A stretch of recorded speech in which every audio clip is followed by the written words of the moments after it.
Bubba the Cowboy Prince, written by Helen Kettleman and illustrated by James Warhola.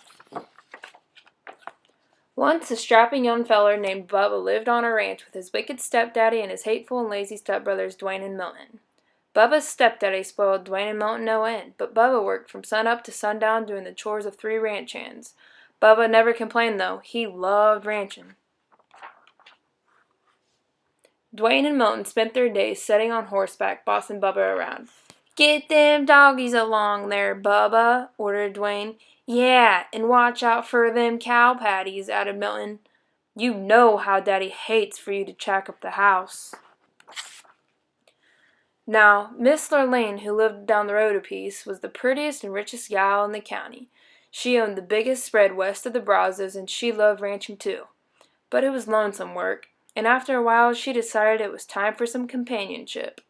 "I aim to find myself a feller," she said. "One who loves ranching as much as I do, and it wouldn't hurt if he was cute as a cow's ear either." Miss Lurleen decided to throw a ball. She sent invitations to all the ranchers in Texas. Soon the day of the ball arrived. Milton and Dwayne spent all day getting gussied up in their finest duds. Bubba about ran himself ragged waiting on them. "Bubba!" shouted Dwayne. "Fetch my bolo tie." "Bubba!" shouted Milton. "Get my boots polished." "Bubba!" shouted his wicked stepdaddy. "Brush them horses and wash that wagon." By the time Dwayne and Milton and their wicked daddy were ready to go, Bubba was exhausted. Still, as they climbed into the wagon, Bubba asked, "Can't you wait for me to get ready? I want to dance with Miss Lurleen too." Dwayne and Milton and their wicked daddy hooted and hollered. "Why, you're sorrier than a steer in a stockyard," said Dwayne. "Can you imagine Miss Lurleen dancing with the likes of you?" said Milton. "Miss Lurleen wouldn't even wipe the dirt clods off her boots with that raggedy shirt of yours, and you smell more like the cattle than the cattle do." Bubba took a look at himself. It was true. He didn't have a decent shirt to wear. His boots were downright disgraceful, and he did smell a bit rough. Milton and Dwayne were right. Miss Lurleen wouldn't dance with the likes of him.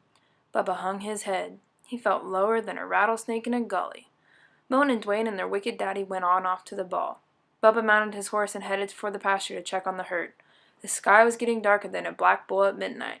It looked like a Texas thunderstorm was brewing. Bubba had just arrived at the cow pasture when a lightning bolt struck, knocking him off his horse. Bubba was stunned for a moment, but when he picked himself up, he heard a voice.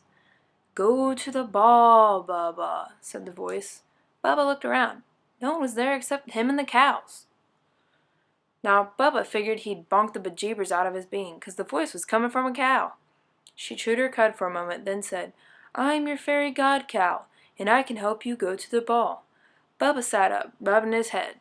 "I'd like to go, Miss God Cow, but shoot, I don't have a thing to wear." The fairy god cow swished her tail on Bubba's raggedy clothes, changing to the handsomest cowboy duds he'd ever laid eyes on. His jeans were crisp, his boots were shiny, and his shirt was dazzling. And his Stetson was wetter than a new salt lick. "Why, I look downright purty," said Bubba. The fairy god cow swished her tail again, and a nearby steer turned into the most beautiful white stallion Bubba had ever seen. "Now you go on off to the ball, Bubba, and have a good time dancing with Miss Lurleen. But you'd best be home by midnight, 'cause that's when the magic runs out." "Yahoo!" shouted Bubba as he jumped on the white horse and galloped off to the ball. When Bubba arrived, the hoedown was in full swing, but every time Miss Lurleen finished a dance, she yawned. "There goes another $10 Stetson on a 5-cent head," she complained. "Where are all the real cowboys?" By the time it was Bubba's turn to dance with Miss Lurleen, it was almost midnight. Soon as she saw Bubba, Miss Lurleen's eyes lit up. "Why, you're cute as a cow's ear," she said. Bubba blushed, then took Miss Lurleen in his arms and started dancing. Dwayne and Milton turned purple with jealousy. "Who is that dude?" said Dwayne. "I don't recollect seeing him before, but he looks a mite familiar," said Milton. "Do something," said their wicked daddy. "That cowboy is winning Miss Lurleen's heart."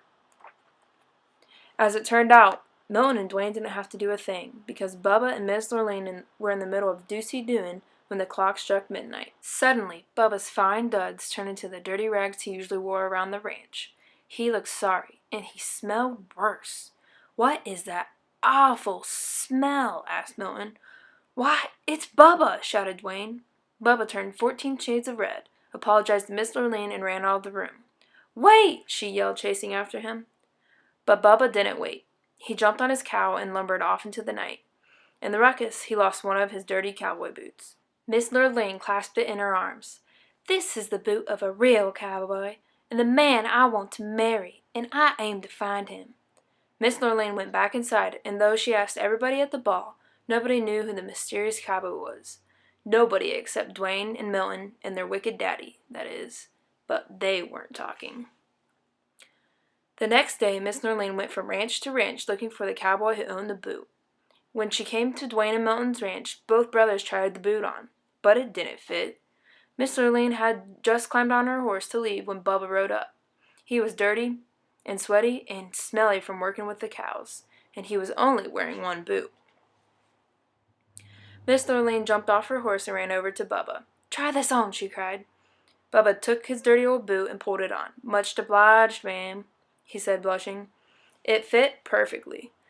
"You're my prince and cowboy boots," shouted Miss Lurleen. "I'd recognize that smell anywhere. Marry me, cowboy, and help me work on my ranch." Dwayne and Milton and their wicked daddy threw chicken fits. But Bubba just smiled, and he and Miss Lurleen rode off into the sunset. They lived happily ever after, roping and cowpoking and getting them doggies along.